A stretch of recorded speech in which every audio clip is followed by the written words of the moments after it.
Richardson is a Division I athlete at Miami University. Jacob is living the dream.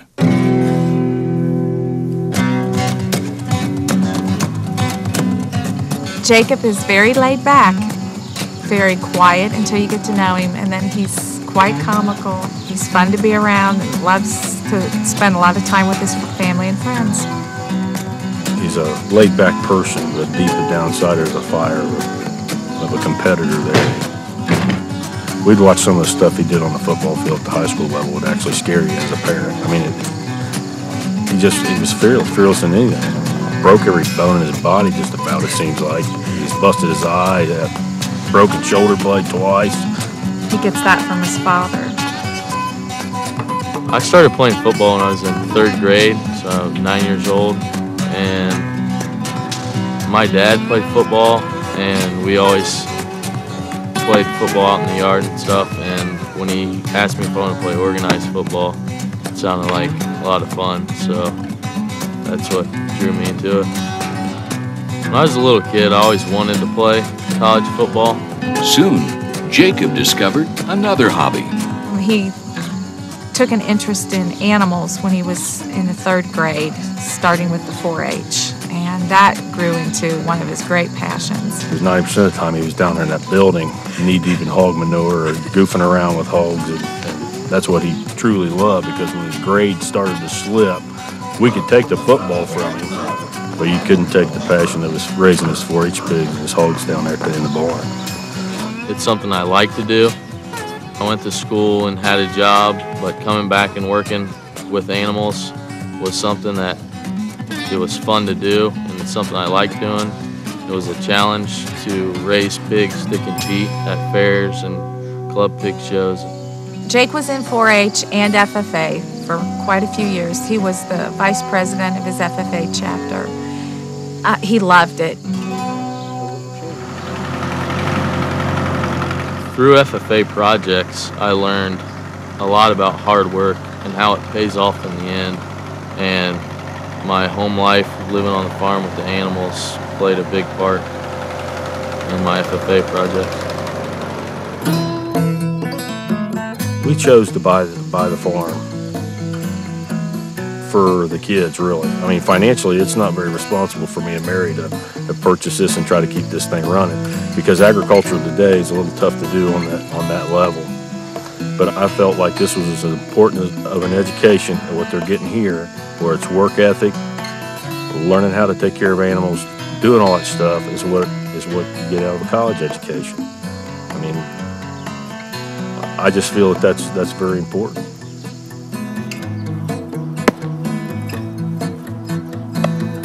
My mom and dad raised us to be respectful, and we grew up in a large Catholic family, so religion's always played a major part in our life.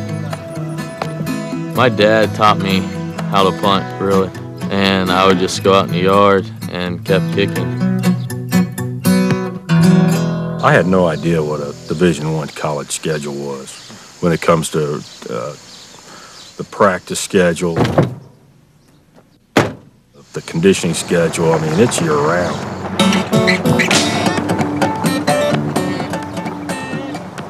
All these guys work hard. I mean, they earn my respect just due to the dedication of what they have to do to stay on that football team. Throughout the summer, we have certain lift times you attend, and you lift 4 days a week.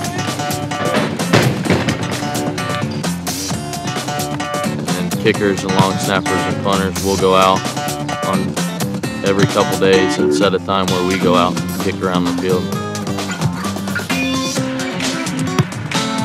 The time that you put in is what you'll get out of it. Jacob Richardson is just great to be around. He works extremely hard all the time in anything he does. You know, he had worked a lot this summer on the farm and out in the community doing some other things, and then he does everything we ask him to do, and just a fine young man. We want him to be consistent, and we're just looking for big things from him this year. The big game. Thousands of screaming fans. The punter waits for the snap. For a parent, it can seem like an eternity. scared to death when he's ready to punt. I just can hardly sit still. It is so nerve-wracking. It's just concentration, a lot of it. Jake Richardson back to punt again. The 17-yard line. You have to focus on punting and you zone everything completely out, and that's the only job that you have to do. By doing his job on the field, Jacob has made a lot of people proud in his hometown. 69-yard kick that time by Jake Richardson. I try to emphasize to Jacob, he doesn't realize it, what he's done just to this community here. I mean, these people, family and community, they think the world of it. He doesn't realize it. He doesn't know it, but they're behind him 110%. And he doesn't understand that. To him, he's just Jake. Jake the punter. I mean, that's what He's just the same old kid that he always was, and he doesn't quite understand what a role model he is. If Jacob is a role model in his community, some of the credit needs to go to the family that's such a big part of his life. One of the life lessons that Jake learned back when he was really young, his first year in 4-H, I guess he was 10, his pigs were not making weight. They were not growing. And Larry's uncle was suffering from Lou Gehrig's disease at the time, and he could not speak at that point. So he had to write everything down on a little piece of paper. And we saw him at the store one night, and Larry said, "Hey, Uncle Kenny, Jake's pigs are not making weight. What do we need to do?" Well, he loved 4-H. He was a teacher, and he loved kids. He loved animals. And he rode out, and he took a look, and he couldn't talk to Jake, but he wrote everything down on little pieces of paper till he ran out of paper, and then he wrote on his hand to tell Jake exactly what to do. And Jake followed it religiously, and he prayed a lot. And his pigs luckily made weight. They were lightweights, but it won the division that year, and Jake never forgot that. And a few months later, Uncle Kenny died, and it really touched Jake that he took that much time when he was so sick, and that he cared so much about somebody else's 4-H pigs. And I think Jake will always remember that. A large family, a small farm, a perfect environment to learn about what's important in life. You put into it what you want to get out of it. And I think he put a lot into both 4-H and FFA, because it's always not an easy road to get to whether you get to the fair or whether you get to the game tonight. It's not an easy road to get there, and he's done a pretty good job at it.